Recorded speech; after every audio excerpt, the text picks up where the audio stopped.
Welcome back to a big... Hey! I've won the Ballon d'Or stop. I mean, the Ballon d'Or was won by Benzema. This is the Ballon d'Or stop. What are you on about? 12 points last week, Theo. You got 11 points. Josh Windass, what a guest he is. 5 points. No, you're a mug. Get out. Drop your trophies. We're doing Premier League predictions. We have a very special guest, and I'm not going to announce it until we get 7 likes.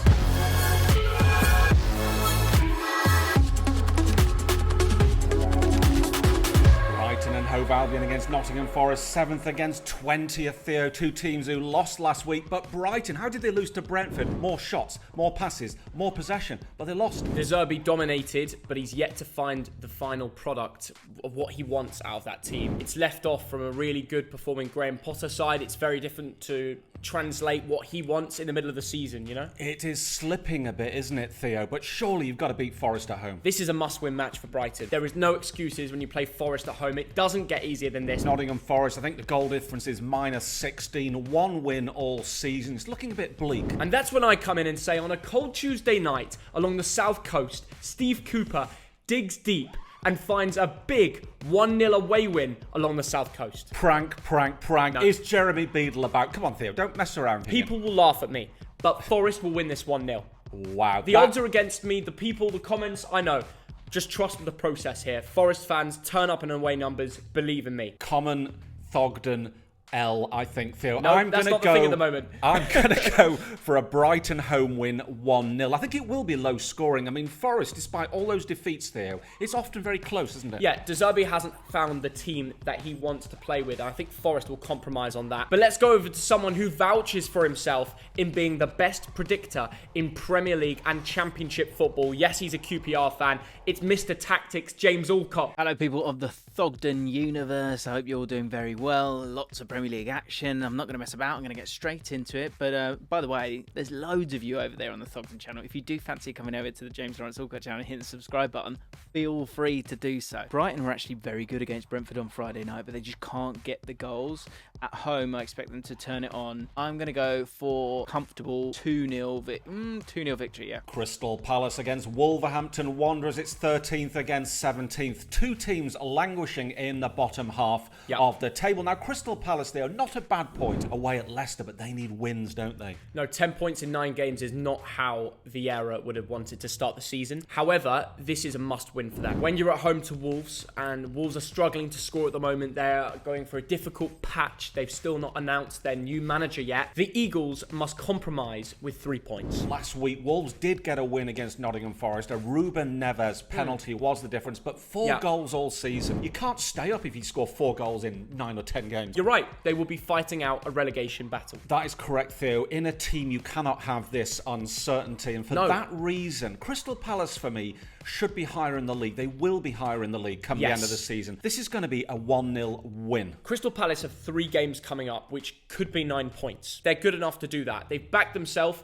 The way they played against Leeds at home fit the style of the system they should be doing. Start Eberechi Eze, start Elise, start Zaha, and play them all together. Let them play their football, because that reaps so much quality. If they line up like they did against Leeds at home, I believe Vieira and the Palace fans will be going wild, like the ones we saw on our way to a Bolton game. They won't be so happy after that 0-0. They will win this match 2-0, and keeping a clean sheet is key, because it'll be 180 minutes without conceding for Guehi, Mitchell and all the lads. Good luck. I can't see too many goals in this. Wolves don't concede that many. They don't score that many either. I think it will still be a home victory, just about 1-0.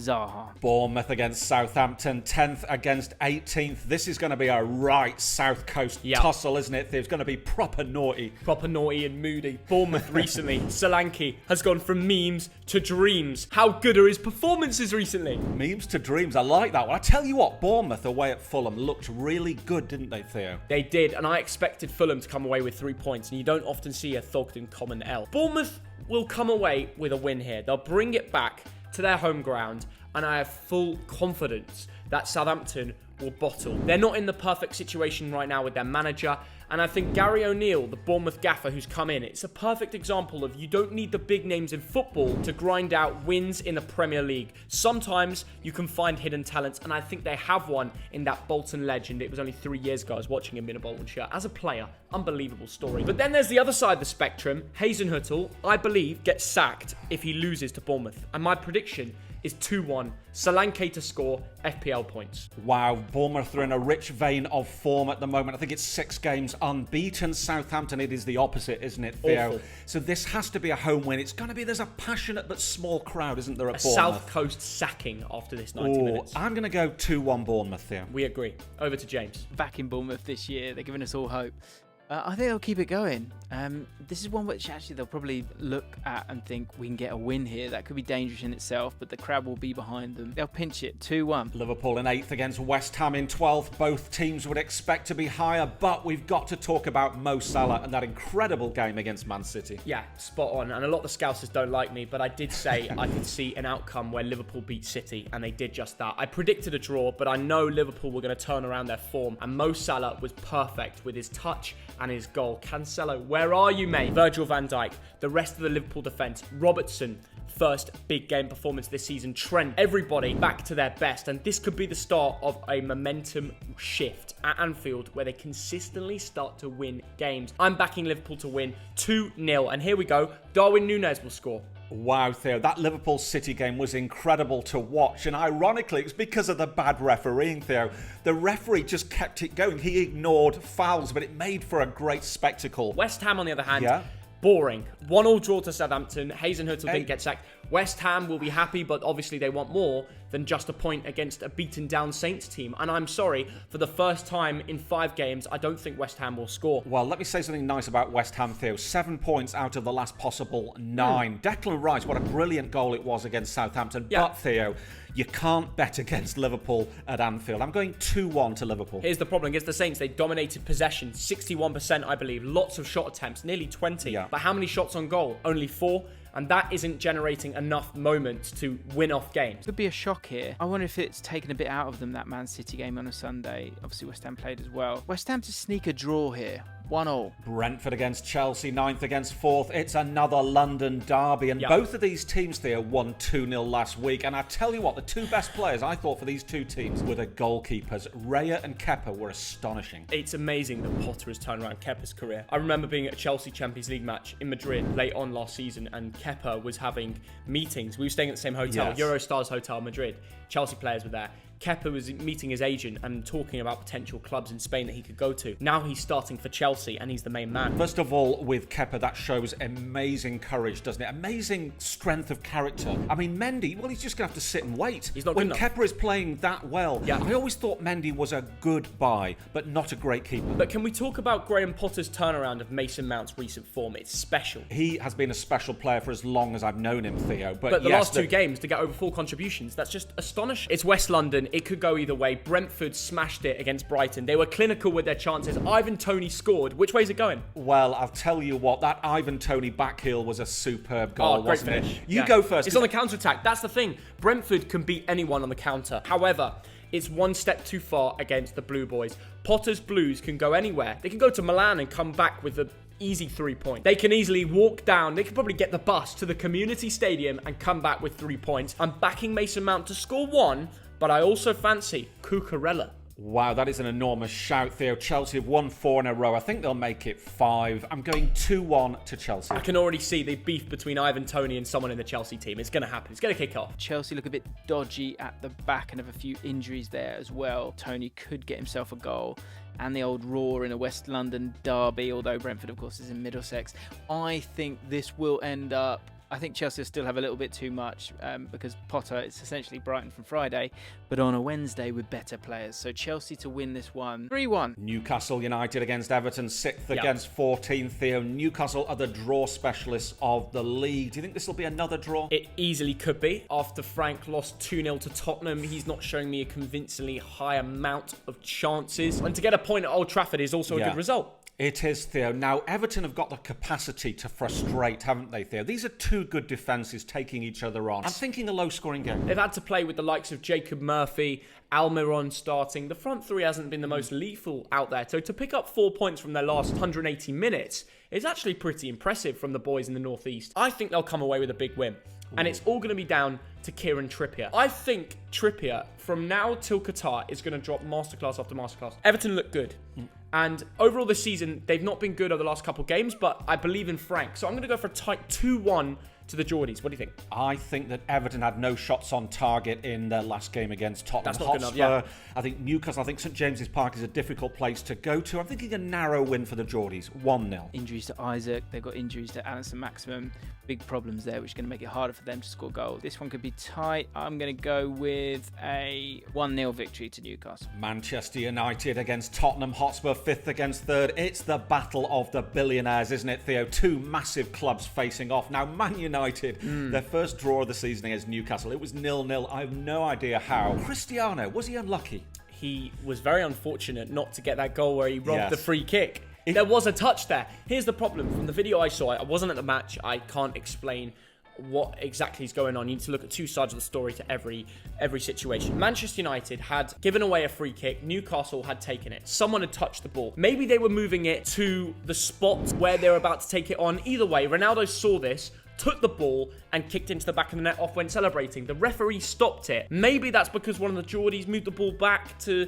because the free... It's hard to tell. I think it's one of those times when a referee's just got to make his mind up and does. stick with it, but I think he got that one wrong. But Tottenham Hotspur, Theo, really good this season. Good win against Everton. Job done. Harry Kane got another goal. This could be a really close game, couldn't They're it? winning in Europe. They're winning domestically. The next job is to get a big result at Old Trafford. Arsenal, top of the league. That's their one flop. Liverpool, back on form. That's their one... well, they had many flops, but they did also lose. But I do believe that the boys from North London will come away with a draw. It'll be a high-scoring draw. The average score in the head-to-head fixture, so 2 years ago, it was over lockdown. It was, do you remember that 6-1 match to Tottenham? Yeah. The time after that, I think it was a narrow, high-scoring win to Manchester United. So we're averaging 5.5 goals in the last two games head-to-head at Old Trafford versus Tottenham. I think it'll be a cracker. 2-2. Unfortunately, Ronaldo loves this game. He'll score a brace. I've said it. I thought United weren't finishing their dinner at the weekend. Rashford had a good chance. Fred had a good chance. And they just couldn't put the ball in the net. I think this will be a draw, Theo. I'm going for a more conservative 1-1. I hate to say Ronaldo's going to score twice, but I have to confess it, guys. Thogden common W's is going to have to weigh over my bias. Richarlison looks like he's going to be out for this one. That inspired a lovely little change that turned him into a 3-5-2, which I actually think they're better when they play that way. Man United will play on the counter-attack or want to, but Tottenham won't kind of allow that. So this could be quite a tactical battle. I think that Tottenham could cause an upset here and pinch a 2-1 victory. This is one of those games that's unpredictable. Aston Villa worry me a bit because they're not scoring enough goals. They aren't, and I Some think of these Steven big name Gerrard... signings are just not putting the ball in the net. One of them got injured, unfortunately, their centre-back, but Steven Gerrard is not motivating the lads anymore. And unless he fires them up and gets a big away win at Craven Cottage, this could be the final straw. That would be wrong, Theo. We've discussed Why this is that before. wrong? Look at the Villa fans. They travel all around the country to watch their side, spend all their money to travel and watch them. And you're watching a side where the players not caring enough. I feel for the Villa fans. If you look at managers like Don Revie, Bill Shankly, Sir Alex Ferguson, Arsene Wenger, there are 101 times when those managers could have been sacked very early for bad results. They weren't sacked. The board stuck with them and they became legends. You don't give someone chance to learn and grow and develop, then you'll never know. I understand what you're saying, but I disagree. This is the final straw. Fulham to win 2-1, and it will be days away. Just a few moments later, Steven Gerrard will be sacked. I agree with the scoreline 2-1 to Fulham, but please do not sack Steven Gerrard. I'm telling you, that's what happened. Fulham are a team that play on the front foot at home. Mitrovic is back. Harry Wilson is on his way back. I'm not sure if he'll start in this one.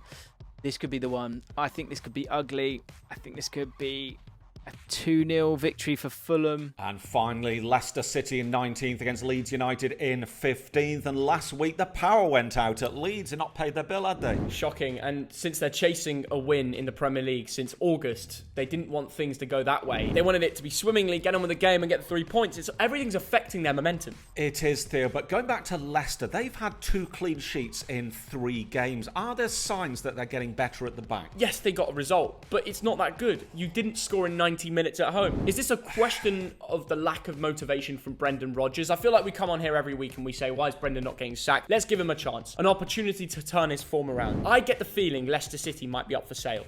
Something doesn't feel right with what's going on upstairs. What I think, Theo, is that football is a game of margins. What Leicester need is 2 or 3 sneaky 1-0 wins. The luck has not been with them. On another day, the Yorkshiremen turned that game around and Arsenal not clear of the Premier League. But in fairness to the Gunners, you do need luck to go on to win the league. Things like that, you need to go and win the Prem. Leeds showed me 45 minutes of qualities, which has resulted me in believing they're going to go to King Power and win 1-0.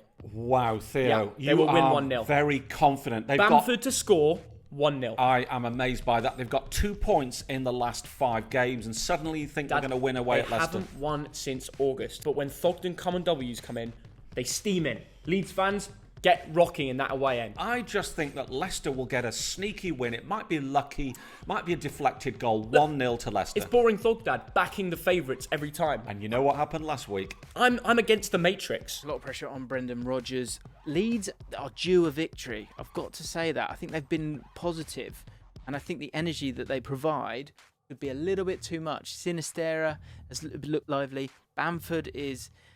It's coming for Bamford. I like Jesse Marsh. I want Leeds to do well. Leicester look lethargic. That's enough L's, isn't it?